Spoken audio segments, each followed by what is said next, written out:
This is, as those of you who are here this morning, you'll know one of my favorite hobby horses is the idea that there is no free lunch. That's the classic line from Economics 101, right? There are often trade-offs, and in the real world, we need to think about tough trade-offs.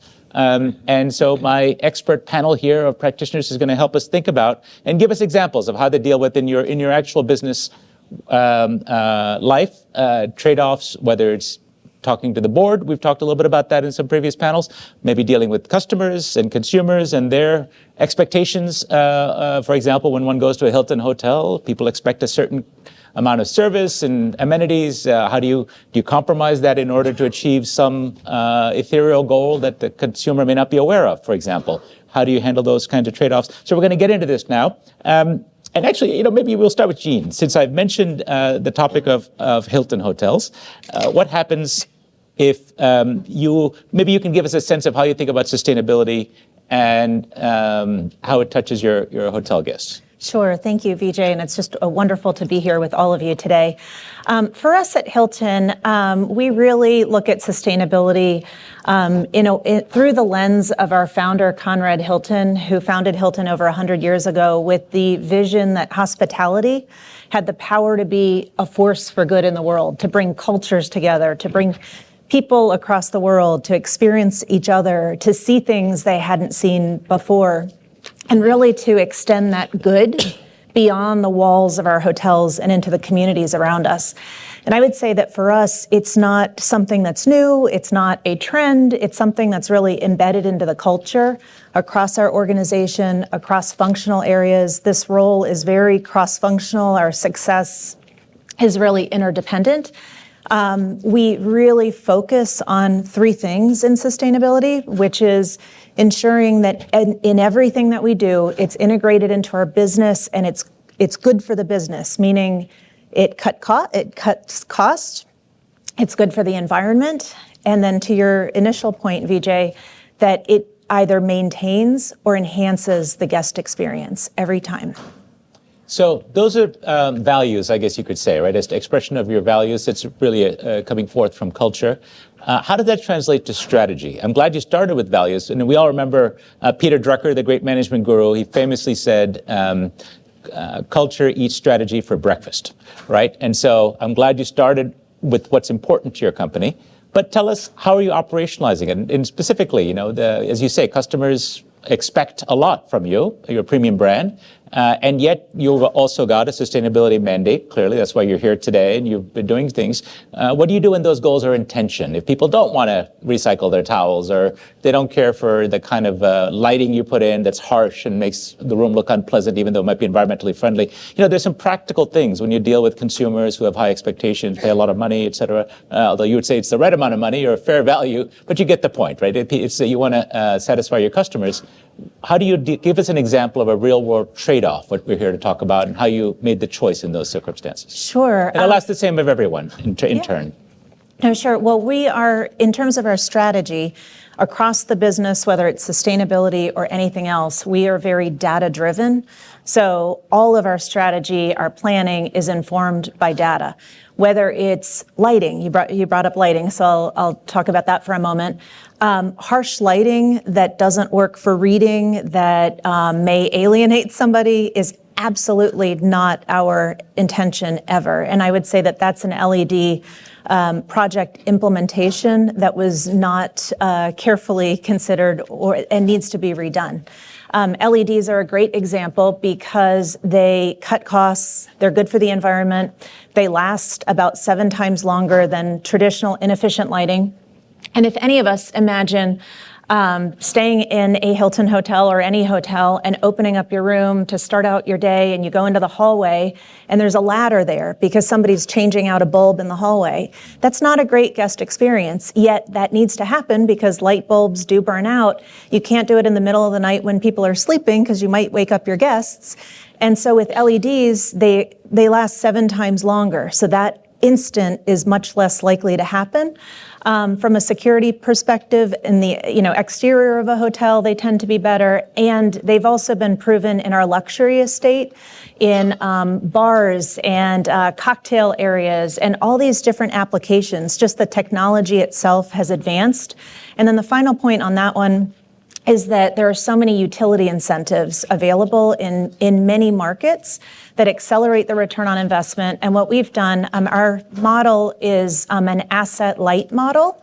So when you see a Hilton hotel, you may not know that 87% of our portfolio is franchised. Mm-hmm. So we don't control those decisions, but we make it easier for our owners, for LEDs, for example, in working with our supply chain team to leverage that collective scale to enable very specific partners to implement with fast and consistent execution, leveraging utility incentives to make the return much more attractive to owners, making it easier to have an affordable installation. So you have to persuade them, obviously, because they have to make their own ROI calculations as franchisees. Now, you've given us some good examples of areas where you have found a way to make it work, but I was pressing you for an example where there's a trade-off, where you couldn't make it work, or you had to make a tough choice. I'm not going to let you off the hook. Tell us an area where thinking with sustainability first at the forefront, you decided that doesn't work for us because it might lead to either a bad customer experience or other part of the organization said no on this. Give us a tough example. Yeah, and thank you for the press, because this is kind of like a day on the job sometimes with a lot of the things that we do. I would say I want to answer your question, but I also want to paint one picture, which is with EV charging stations. Uh-huh. Just a couple of years ago, that was one that there was initially, it was a big question and it was a big discussion. And when EV charging stations are added to a property, it's like adding appliances to a home that you didn't ever plan to have, which is going to increase your utility consumption. So we have these ambitious goals. We want to achieve these ambitious goals, but by adding EV charging stations, we're working against ourselves in a way. We went through with expanding partnerships, expanding EV charging stations, and what we learned in that process was that it's by adding it on the Hilton.com website, it's actually the second highest turnover amenity, meaning that when guests go to the website, they're looking for EV charging stations, and by second highest turnover, it leads to a booking. It's the second highest, whether guests are looking for a swimming pool or looking for a shuttle bus or restaurant on site. So it's an example that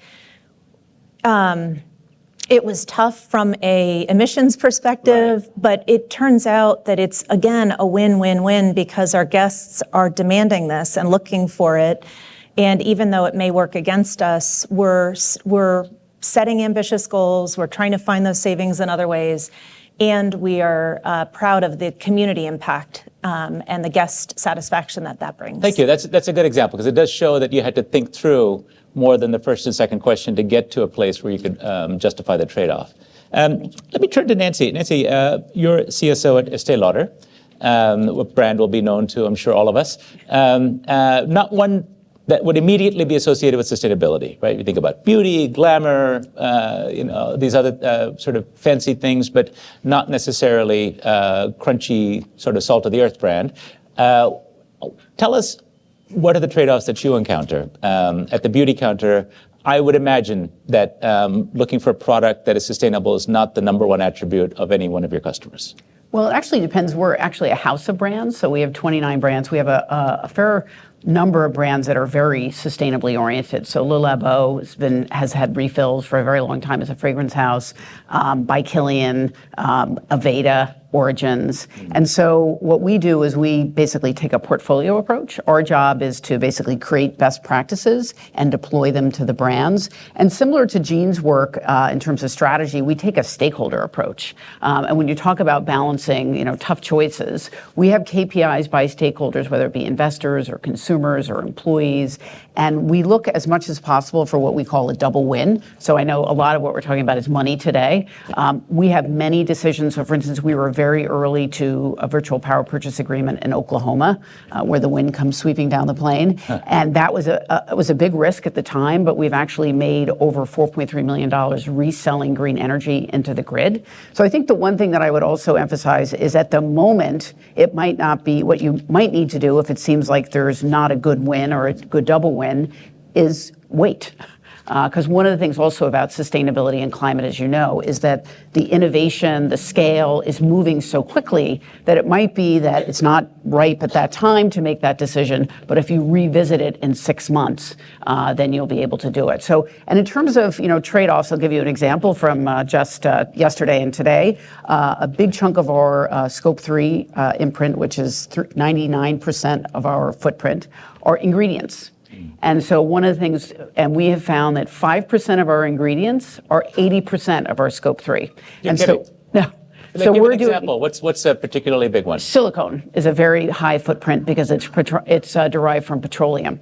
So we are working with our big suppliers to find innovation that is actually cheaper than the current price. And so are there synthetic substitutes that look promising? Yes, there are definitely a lot of synthetic substitutes that are looking promising. So that's an example where we're working with our business leaders. They're very engaged in finding a solution. We're also looking for a solution that might be less costly. So it's constantly, I think, a balancing act. I always say to the team that we need to be students of the business and have enormous empathy for how hard it is to do the mainstream business and look at our work, through a business lens. Now, am I right that you signed up to the B Corp? Yeah, well, we have several of our brands are B Corps, Lulabo and Aveda. Mm-hmm. We also spend a lot of time thinking about our consumer. What drives value? Because at the end of the day, if I create a great program but we don't sell any products, we're out of business, right? So, and what we've seen is that the consumer interest is super regionalized. So UK and EMEA, very high literacy on climate, very big interest. What we found with B Corp is if you say to a consumer at a counter, this is a B Corp, it does not actually matter. But if you say, this is Lulabo and we're a B Corp, it adds a lot of value. So I think, again, a lot of it is about the context. And for our business, a lot of it is about claims and making sure that you've got true claims, but also that you have claims that resonate with your consumers. We've also found, for instance, in the US, they don't care about our footprint, they care about their footprint. Whereas in the UK, we found our consumers are very interested in basically lowering the footprint of the brand. What do you mean about that U.S. comment? So an example is on the Aveda website, we have a carbon calculator. And you have choices about how your product is shipped. And what we found is very high engagement rate of our Aveda consumers with the carbon calculator, and they're very engaged in lowering their carbon footprint. What we found in the UK is that we can make, if you, for instance, have a net zero claim or an SBTI, the UK consumer is very interested in the climate positioning of the brand and have basically sort of must-haves and table stakes that they will not buy from a brand unless it has a certain level of climate programs. We had someone from Procter & Gamble on stage earlier in the day. I'm not sure if you were here for that, but one of the points that was made on that session was that consumers are more than happy to accept sustainability if you give them better product benefits, right? That's really sort of how the company is taken to it. So showing not just parity, but improvements in order to sneak in the sustainability, like the broccoli inside. I'm curious, when it comes to beauty products in particular, because of course it appeals to our vanity and our sense of image and so on, I can't imagine that anybody would compromise on the performance of a beauty product in order to be sustainable. But correct me if I'm wrong. Are people willing to compromise? I think you must be secretly buying a lot of beauty products. Well, there you go. Maybe, perhaps, or maybe I should. Yeah. That's the answer if I were to judge. No, absolutely, it needs to be benefits plus. Right. That's also true, I would say, but we also find, we always say we have the best consumers in the world. About 85% of our consumers are women. We're in consumer discretionary. And so what we do find is benefits, and if there is no sustainable attribute, many of our consumers would opt out. And so that's what we're seeing more is sustainable attributes are more and more a table stake. And I don't know if you find that in the hospitality industry, but they expect it and it needs to be there. And we found in particular, Also, purpose. I used to run a big campaign at Mac called the Viva Glam campaign. And we found that while consumers were more likely to buy a purpose-driven product, they would not buy it if they didn't like the color or if they didn't like the way that it felt. Right. So, but that's what makes it interesting, honestly. You have to offer great products and arm them with great sustainable attributes. Yeah. Great. So that's really interesting. Thank you for taking us through that. Now for something completely different. Let's talk about chicken. Neera, you're obviously very deeply interested in the sustainability question, but can you help us understand? You know, we all know KFC. It's one of the best-known brands in the space. What are the issues that you deal with when you think about sustainability at a company like yours? Is it scope 3 or is it supply chain? Like, what's the balance of concern, and how do you think about this? Yeah. It's all of that, and I think the reality is we're not actually that different than Hilton or Estee at all. So we are almost 99% franchisee-owned, so a very similar challenge set in reaching the folks that are doing the actual implementation and convincing them of that cost at times. And similar to what Nancy was talking about, we are consumer-facing, and it's a table stake expectation from our consumers as a modern and relevant brand. We also find that taste and value are first, but then purpose is a quick follower to that. So we're not actually that dissimilar, and I think we're all probably working in pretty complex supply chains as well to achieve some of the change that we're seeking. But for us, because of our structure and because we're mostly franchisee owned, our scope 3 emissions are a bit unusual in that about 30% of our scope 3 emissions are from restaurants, from franchisee restaurants. So that means essentially that what would normally be a scope 1 and 2 emissions for a food company end up being in our scope 3. So that means restaurants is high on our priority list. And then another 30% of our emissions come from poultry, primarily from the soy and feed. So poultry and chicken end up being very, very high for us from a decarbonization and deforestation perspective, because the soy in the chicken feed is the highest emitter. And then the other remaining 40% is from other food groups. So those are our big focus areas, restaurants and chicken. And when you, just to take the more fun one to talk about, chicken, Yeah. what's your Napoleonic strategy for conquest of the chicken sustainability? Yeah, reveal your secrets. I don't know if it's Napoleonic, but I mean, I think it's you know, for us, we informally think about it as like a 360 approach to our chicken. We were just talking about that earlier. Of the list of requirements we could have of our suppliers on sustainability could be quite long, and we've tried to really focus that and say we care about animal welfare. That is a huge topic, obviously, for consumers and consumer care and concern, and we tie that and anchor that to quality as well. We also think about the decarbonization, deforestation piece, and then we also include human rights. And I say from the forest to the factory, because we think about that all of the humans in our supply chain, starting with that soy that's being hopefully not deforested, but sometimes is, and then all the way through to the factory where the chicken is manufactured.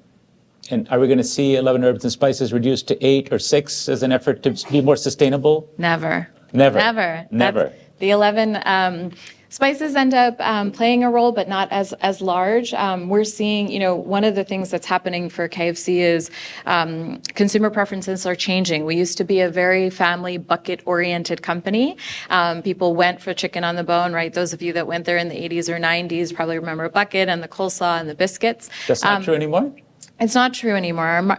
It's true. It's still a core product for us, but the menu mix is evolving. So we're seeing more burgers. We're seeing more boneless products. That means people want cheese on a chicken burger or bacon on a chicken burger, right? So the products and the proteins that are coming in are evolving. We're also adding, you know, exciting things to round out the meal of indulgence of desserts that are dairy-based. So we've seen our dairy consumption rise. So that's a big space that we're watching and paying attention to. Now, there is a big movement that has put beef in its crosshairs because of its particular extreme footprint in terms of both deforestation, but also, you know, the cows obviously are a huge contributor to methane release.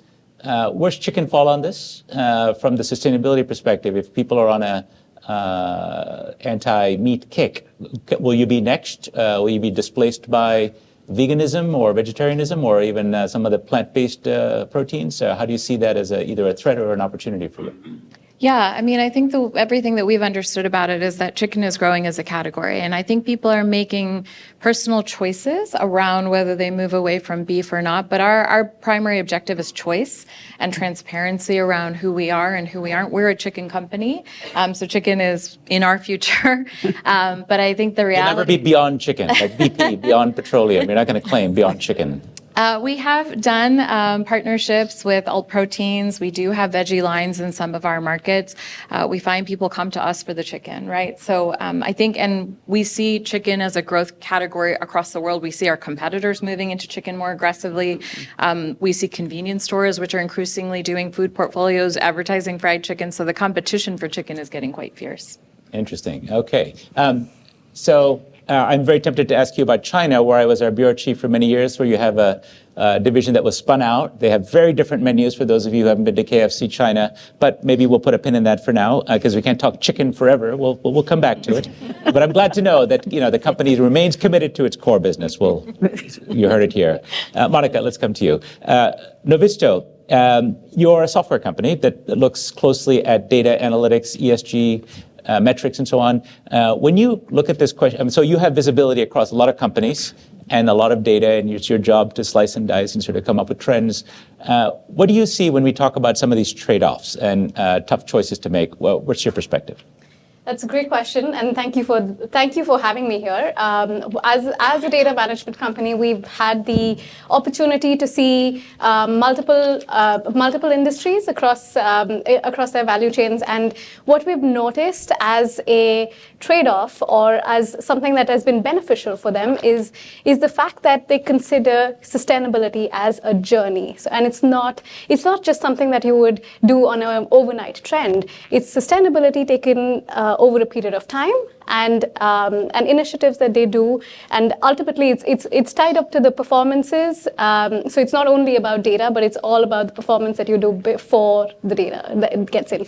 So as a company, we help manage the data so that they can put most of their importance into the performance aspect. So give an example, make that concrete for us. If you have a client anonymized, or bring the story to life a little bit. Sure. So one of our clients works in the financial industry space. They've been with us for about 3.5 years. They started their sustainability journey with us, and they had so we took they were looking at how do they start their business. So they were looking at. They started to talk about what their purpose is as an organization. For confidentiality reasons, I can't really reveal which industry, which organization this is. But they were asking in their supply chain, in their financial industry, what is the purpose behind of getting sustainability into their business? What do they have to ask? Whom do they reach out to? What type of stakeholders do they reach out to? And one of the main challenges was data availability. So as an organization, we were able to help them reach out to the right type of stakeholders, reach out to the right type of entities, so that the information that they collected is more in the form of questions, in the form of questions that they ask their stakeholders, such as what is the value that you get from the work that you do, and what information can we extract from each of you, which is then translated into a product management software. Were you dealing with the sustainability team or the CFO's team? We were just discussing this on the prior panel. Which is the path that data should flow, in your experience? Which is the one that's more productive?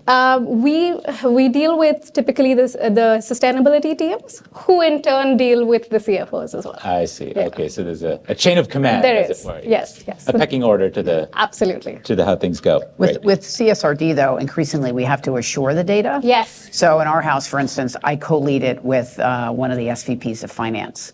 Because at the end of the day, it's supposed to be financial grade data. Right. And since it's such a quickly moving space, we want to make sure that we get it right. Well, we do have, as yours is, multinational companies on stage. How much variance are you finding across geographies, US and Europe in particular, on how this is handled? Are you finding different ways of reporting and managing the data across the Atlantic? Yeah, well, just to jump in and start off, basically California is its own country, as we know. So In their own mind, they they are certainly essentially are. European in their feelings. So we have very high standards in California, which happily we're already meeting. But in Europe, what we see is very high standards, and then we have country-specific standards. So France, Germany have sort of gotten ahead, I think, of the EU generally. But generally, I would say EU is the highest. Yeah, no, and at Hilton, across our portfolio of over 7,600 properties, it's a global brand standard to use what we call LightStay, which is our ESG management platform. And on a monthly basis, all of our properties report in their energy, their water, their waste, and their social impact. For example, we have a 10 million volunteer hour goal by 2030 in the communities where we operate. So they have to log volunteer hours, donations. It's also These are the franchisees. They have to report this everyone, data to across the board. headquarters. What's their It's- obligation to do so? It's their part own of budget, the- isn't it? So at any given time, at any given Hilton, we have a QA/QC team that is mobilized all across the world in the 126 countries and territories where we operate, and it's on the checklist. So we also have, at any given time, auditors that are visiting our properties to certify our properties to 3 different ISO standards: energy management, quality management, and environmental management. And part of that is a rigorous check on their compliance with our LightStay brand standard. So data is fundamental to all of our roles and to the evolving legislative landscape. And so that too, since 2008, it has been embedded into our culture. We're growing rapidly with opening one new hotel on average every day right now. And so it's a big part of our process to onboard as part of our Welcome to Hilton orientation is Welcome to LightStay, our platform. Interesting. And that's a good jumping off point to come to you, Paul. Thanks for your patience. I know that digitization, of the supply chain is part of how you think about this issue. And of course, the data that we're talking about here may have some relevance to you. Can you tell us a little bit about how you think about the sustainability question, the role of maybe data and digital, but also, again, some of the trade-offs you might be encountering? Yeah, thanks, Vijay. Great to be here. And I'm always in awe when I hear my colleagues up here talk about what they're doing. And one thing for us within General Mills is that we know that we don't have a monopoly on ideas. So therefore, we want to learn from everybody else. Part of our learning journey, actually, over the last few years was about how we wanted to digitize our supply chain. And how do we find opportunity to be standard in that? So you talked about gathering the data. We actually made a decision a few years ago to put all of our data in the cloud.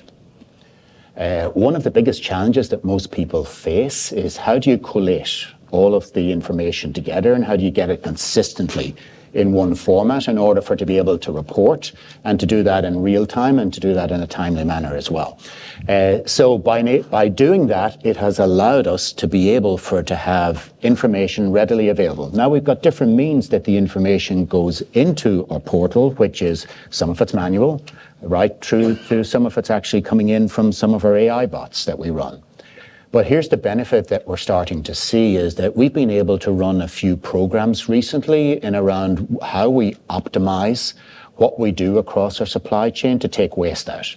And we know that one of the biggest barriers to sustainability is actually how do you become as efficient as possible in what you do.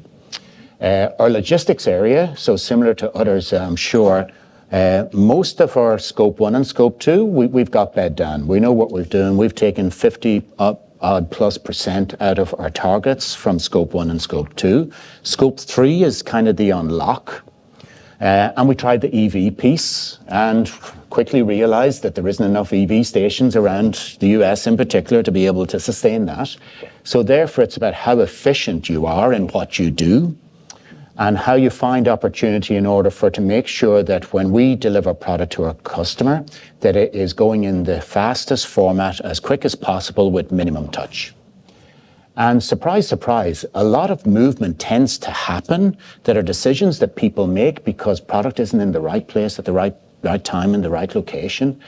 And we put a new system in working with, and I'm sure people don't mind me mentioning, Palantir, to actually put in place an algorithm that puts all of our data that we know what's happening every day with what needs to go where across North America. So that is in itself was great because it gave us an insight. But Sorry, can you tell us a little bit more about that, what Palantir is doing? So, is it sort of a dashboard system or something beyond that? Well, it's beyond that because now it's automated. So it's not a case of that it's a dashboard and then you get to make decisions. We've moved from a place where we have people getting data in order for it to make decisions to actually machines generating the data with the people's insight that automate it. So it's sort of an autopilot with So it's an autopilot. Right. But the benefit of it is there's different characteristics that we can deploy, of which one of them is that whether there's particular customers and particular products that we want to make sure is prioritized. And actually, on the back of it is, it tracks all our greenhouse gases. So we can also prioritize for greenhouse gases. So that allows us to be able to make decisions, especially when we're working with one of our customers, as Walmart, to talk about, we can do this together. If you're comfortable in actually delaying your order for another day, knowing that we know you have stock, that actually is driving a greenhouse gas benefit. So because you could aggregate loads or in some way save some fuel, something like that? It does that. It does that calculation automatically. Over 70% of that is already automated. Right. The 30% that isn't, 90% of those decisions are already ticked true. And it's really only the final 1 or 2% that we're actually making decisions because we want to prioritize one over the other. Right. So when you talk about the benefit, that was a leap of faith for us because we weren't sure if this was really going to drive the value. But what it has driven as well is the insight in that we're actually quite comfortable being directionally correct rather than 100% precise. Because the danger that we have is that we try to fixate on getting it 100% right. And that then doesn't allow you to move fast. And in a world where we're trying to become more sustainable, we've got to move faster because all of these targets are 2030. It's quickly coming. And net zero for us is 2050, and we don't have it all figured out yet. So we need to work as hard as we can with the things that we know will drive value initially. So your autopilot is very interesting. Let me ask our audience, how many in your companies are using artificial intelligence and automated systems to help you make some sorts of decisions, sustainability or other kinds of decisions? Okay, so it's beginning. We can see it, and maybe come on stage. If there's someone else on stage whose company is experimenting or implementing some of these sort of automated decisions based on intelligence, anybody want to talk to that? I can share that across a pilot in our EMEA region, the big topic at COP28, or one of the big topics at COP28 was around the impact of agriculture on the environment, as we know. And in our region, we had a pilot food waste reduction effort that achieved a 62% reduction in our pilot properties by using an AI-informed food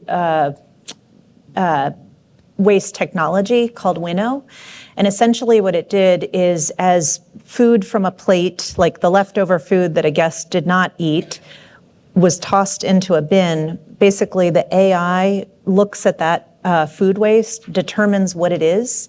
So whether it's eggs in the morning for breakfast or whatever it may be, and then it sizes up the carbon impact based on the food. And then it provides insights on food waste reduction so that from a cost perspective and a procurement perspective, we're lowering our costs. But what it actually did, on top of that food waste reduction, the 62%, the cost savings, was it elevated the guest experience because the focus was breakfast, and it was a program that we called Green Breakfast. And if you imagine going to a hotel and seeing a buffet breakfast where there's this big giant thing of scrambled eggs and everybody's scooping it onto their plates, that's actually the single most wasteful meal of the day in a hotel. And so what it did was it engaged our culinary teams to create a much more custom, a much more elevated guest experience with parfaits, with scrambled eggs, salsa, different, an array of different options, rather than the big scoop. We also had different colored plates. So instead of a big white plate, which could be like a white canvas, and you feel the need to fill this white canvas with all different colors, the underlying message without saying this was eat all that you will eat, like eat everything that you'd like to eat. There's no sacrifice whatsoever. Enjoy this elevated experience, but together, let's not waste food. But using the AI technology, we were able to achieve a 62% reduction, and we're now expanding that more broadly across EMEA, and then we hope to bring it to stateside. So that's very interesting. The colored plates, the circles presumably give people an indicator of this might be enough for me. But of course, they're making their own choices. They're making their own choices, but Right. it was just one component. It's a nudge, of it. right? And it's an elevated guest experience. Rather than having this plain plate, it's a decorative, elevated experience. Got it. Well, that's very interesting. Yeah. Anyone else on the AI front? You must be heavily involved with the AI in your work Yes. and your clients. Actually, I wanted to speak about the platform and how Sure. we leverage AI in our platform itself. Sure. So we, as an organization, we use AI heavily to identify the type of metrics and data points that companies may require in order to track their necessary their issues. So, for example, if there's a company in the consumer industry and their material topic is water, then the technology helps identify, say, what are the metrics relevant for them in the water consumption, water. How much water is being utilized, and also gives the information about, so it helps select the necessary metrics for them, which is then utilized in the rest of the process of, in the digitization elements, in tagging, and it's also used ultimately in the dashboarding experience as well. Is there any downside that you've discovered? Does AI give any false precision, or is it starting to hallucinate? What do you? We're here to talk about trade-offs. So, what have you found to be at least some challenges using AI? Yeah, well, the journey that we've got to till now has been quite challenging itself, because we started with 0% accuracy, and now we're almost at 70 to 80% accuracy. So that is, it's good in a way that we're able to appropriately identify the metrics required. However, there's still a human in the loop concept, because we're all learning as we grow, and so I would still say there's still a certain level of accuracy that it's not 100% accurate, and so there's human beings required to validate and check that. Yeah, I would really emphasize the human element. Yes. They always say if you can't measure it, you can't manage it. And we've been on a journey. Actually, we use Sphera to have real-time data each month. But a lot of what the data verification systems are in regulatory is you want your subject matter experts to own that data and to manage the data, as opposed to the data comes out at the end of the year. It's like, oh, how do we do on scope 3? So I think it's a balancing act. Also, candidly, I think sometimes people say AI and it's like, oh, AI could do that. Magic, isn't it magic? And so I think it's really important that it be really determined by the subject matter experts in those areas, and that they're comfortable with any kind of extrapolation, because they personally have to sign off on the results. I also think we're obsessed with data in the wrong way at times, right? We're trying so hard to be precise that we forget that directionally good enough is good enough, right? Like, it's sufficient. And I think we've been talking about trade-offs, and I think one of the things that I've been particularly very discouraged by recently is how much of our time is spent on chasing the right data for disclosure's sake, right? And the piece of the pie of our day jobs delivering actual impact on the ground, impact for our farmers, impact in our supply chains, has diminished rapidly. And I've seen it in our organization. I think it's happening in many of yours, is you have to shift the resources, right? Someone said earlier, like, I took those people off my team and purposefully left them in a place where they could keep achieving impact because they were about to get sucked into the disclosure game. So I think it's just a watch out for all of us also, is how do we maintain impact? That's not to say we don't have to meet compliance, that we don't have to meet regulation and deliver all of that, but at what cost to the work that we're intending to do? So a little bit related to your point, there's a question from the floor asking, how has CSRD helped or not to strengthen internal ESG governance rather than simply becoming a reporting exercise? Does anyone want to share an experience from that? Yeah, I think one of the things we learned, and you brought it up in one of the previous interviews that you were doing about the balance between the CSO and the CFO. About 2 years ago, we actually created the Governance Council. And what that meant was that wasn't looking at what's straight in front of you and what needs to be delivered on a monthly basis. That was looking at the 5-10-year strategy. And once we got that aligned as a company, as a leadership team with our CEO, our CFO, myself, and our CSO all there, then it was about action and direction rather than necessarily whether or not you're going to do it, because we had already committed. And I think that governance piece, back to what was said, the ESG, the governance piece is so important, especially when you're caught with the tyranny of the urgent, when things that need to be addressed straight away, that you're making sure that you're staying on the path of what you need to achieve. And having that backdrop of the support of that Governance Council has allowed and liberated probably a lot of our folks within General Mills to make sure that we're staying true to not just the stewardship of what you have and what you own, but the legacy that you want to deliver. Yeah, I think that's really a wonderful way to put it. I think for us, it really brought together our ESG team and the finance team, which did a lot of different things. When we share updates with the board, our board and ESG committee every quarter, the finance team is sharing updates every quarter with the audit subcommittee of the board. You know, and it really increased, I would say, a lot of the dialogue at the board level. It has increased what I hope will be some of the resources that we need because to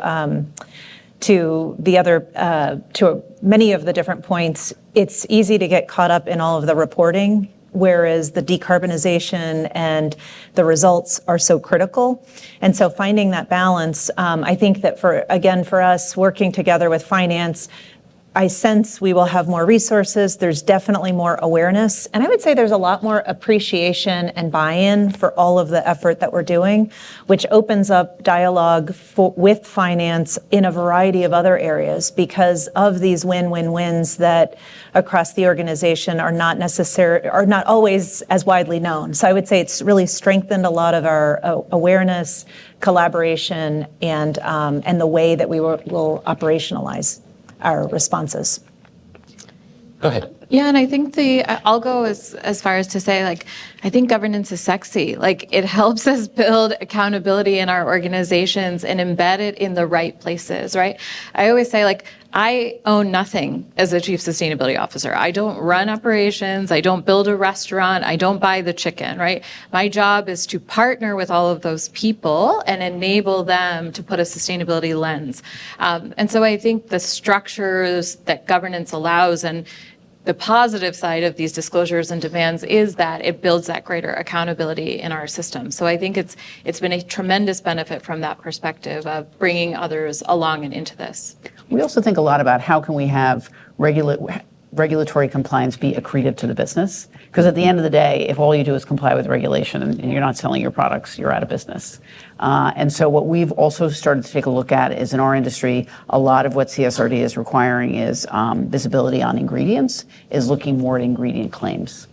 Also, generally... Tell us one more sentence on that. What do you mean by ingredient claims?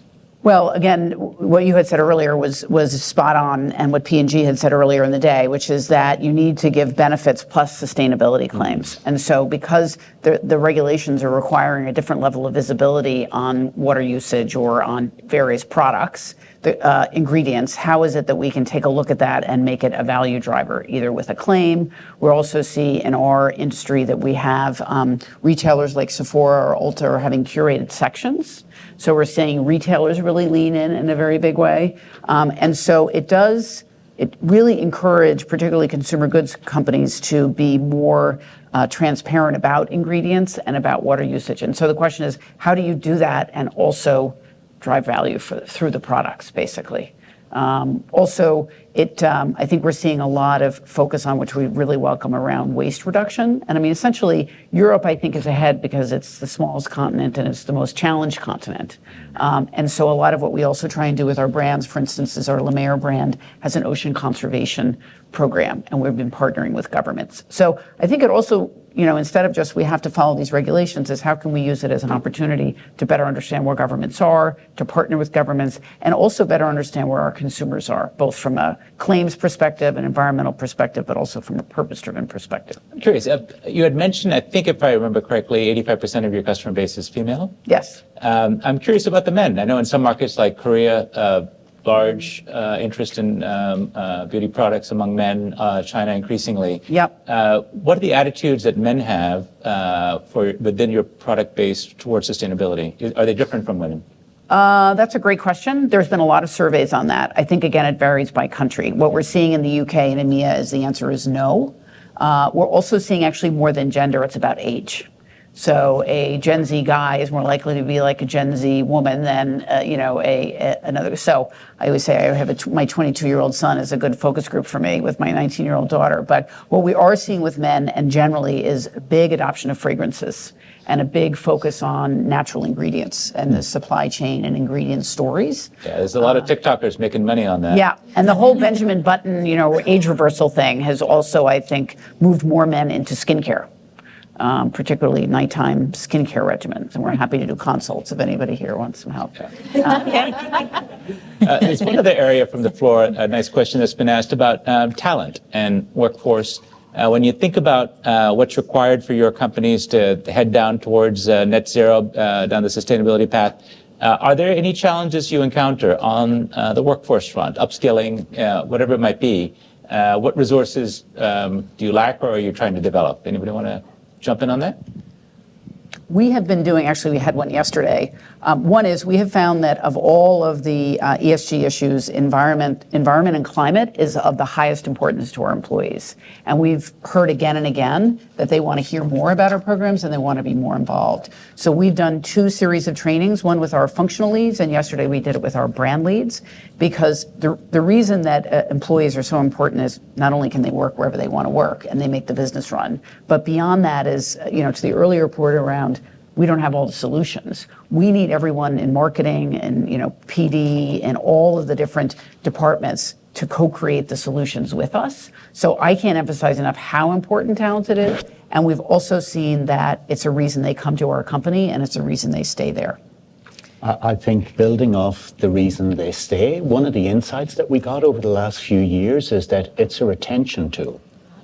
And as much as senior management would be aware of where we were from an ESG perspective, but now we actually share that across the entire organization, because that's very, very important to not just our senior manager, not what we put out outside, but also very, very important to the people that are within the organization. Yeah, and we've been really purposeful about thinking about internal awareness and engagement. We even found it's one of the largest questions that gets asked from a hiring and recruiting perspective. And so we realized also our hiring managers weren't equipped with the right answers. So we've started to embed into onboarding. We've started to embed into interview processes. How do you give the person who's having the conversation with prospective talent enough of the answers so that they don't have to say, I don't know, you have to call the sustainability team, right? And I think Gina McCarthy said this to a group of us last night, but the language we use is unrelatable, right? And I think we work really, really hard to, again, put this into the language of the business so that it isn't so hard for people to understand. And sorry. Please. Yeah, go ahead. For us as an organization as well, we'd like to walk the talk, as we say. And if we're talking to customers about helping them with their sustainability journey, we need to know about it ourselves internally. So internal skilling is extremely important for us. We have we produce research topics. On a regular basis, research notes on a particular topic of interest and trends which are coming up, like, for example, biodiversity. And we recently put out a paper on the CSRD as well. So whatever is in the trend right now, wherever we're seeing the market go, we spend a couple of hours in research there, and that is what we share with our customers as well as internally to be able to upskill our team internally as well. I started Last off, word to you. Thank you. I started off with our culture, and travel with purpose, which is our ESG strategy, is so embedded in our culture, and it's part of what it's, when we think about all the different cross-functional relationships that we have across the business to drive our work forward, we have a very strong relationship with our recruiting team because of all the questions and all the demand that they get. And when we have job applicants coming, they want to know that they will be able to contribute. This is the younger workforce, Right. but they want to know that they'll be able to contribute. And so having the 10 million volunteer hour goal that we're all working in service to. We were named the #1 greatest place to work by Fortune magazine and Great Place to Work. Part of that is the culture where travel with purpose is integrated into the fabric of our culture. So for us, from a recruitment and a retention perspective, it plays such a significant role. Great. Well, I think you'll all agree. I had promised you not only quantity, but also quality. That we can thank our wonderful panel for really deep insights. Thank you all very much. Yeah. We appreciate it.